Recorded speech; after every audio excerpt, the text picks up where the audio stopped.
You are the self.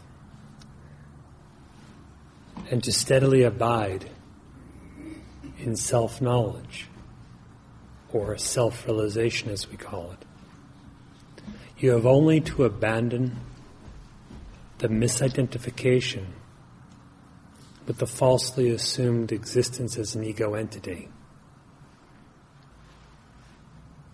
You have only to abandon the false supposition that you are in some way defined by or connected to a mind, the senses, prana, the body.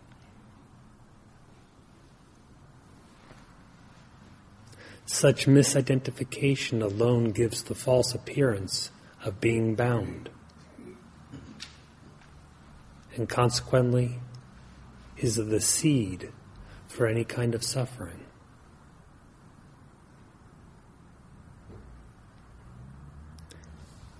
When we feel like as if we are bound, then we wisely seek liberation. Yet the liberation we seek is our own nature.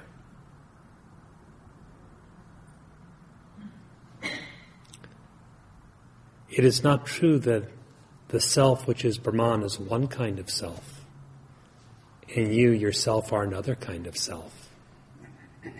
There is only one self. So to utterly eliminate the possibility of misidentification, in other words, in order to utterly destroy ignorance and its consequent bondage and suffering, the Maharshi gives the instruction that you should inquire as to who you are. Because if you deeply inquire, who am I, within yourself, the entire notion, the perspective of being an individual, an experiencer, caught up in whatever, thoroughly dissolves.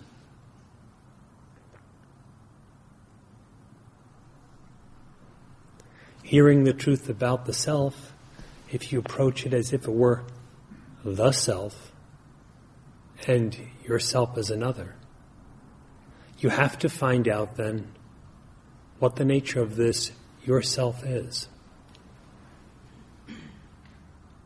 Who am I?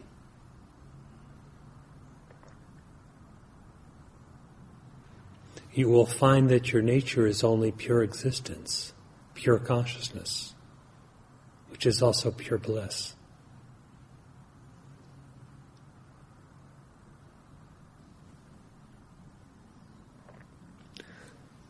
The scriptures say that one should become Brahman. It does not mean that we should transform our nature from one thing to another. That is not possible.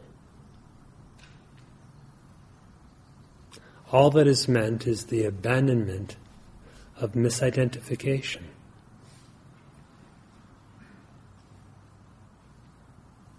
So that your identity shifts, as it were, from the embodied individual, which is thoroughly an illusion, to the reality. I say, as it were, in terms of the shifting, because your existence is always that. If the one who is ignorant inquires into his own nature, there will be found to be existing no such thing as an ignorant one. Just the one who is knowledge. Not who has knowledge, but the one who is knowledge. For in self-knowledge, being and knowledge are identical.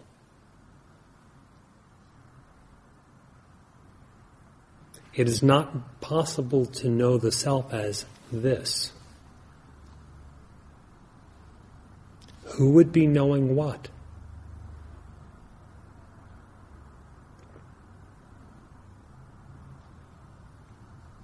But if you inquire, and inquiry is transcendent of the senses and transcendent of the mind, if you inquire to know who you are, then as the Maharshi has stated, the inquirer is himself the answer, and there's no other answer.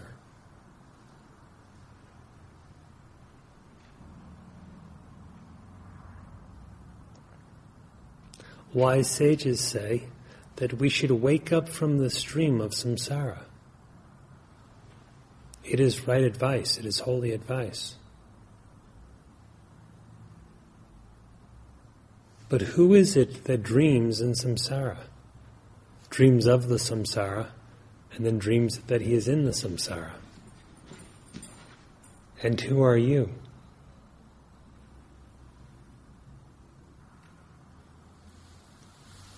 As long as the idea of existing as an individual entity persists, there will be seemingly endless waves of limited experience or samsara, waves of illusion.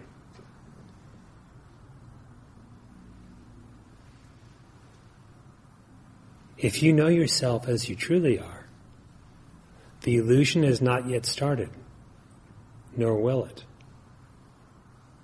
The samsara is rootless. It did not develop. There is no one who dreams, who sleeps, or who wakes. No one born and no one perishing. Just one solitary being. Eternal and infinite. Exists. And you are that.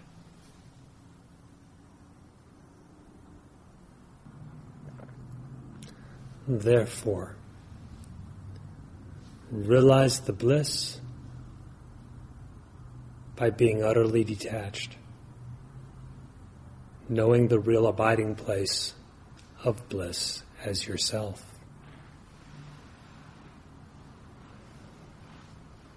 Realize knowledge by knowing yourself as consciousness itself, transcendent of all that is perceived and conceived.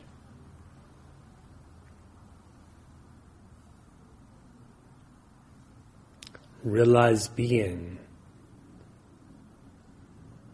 in utter identity with it, that leaves no possibility of the trace of illusion.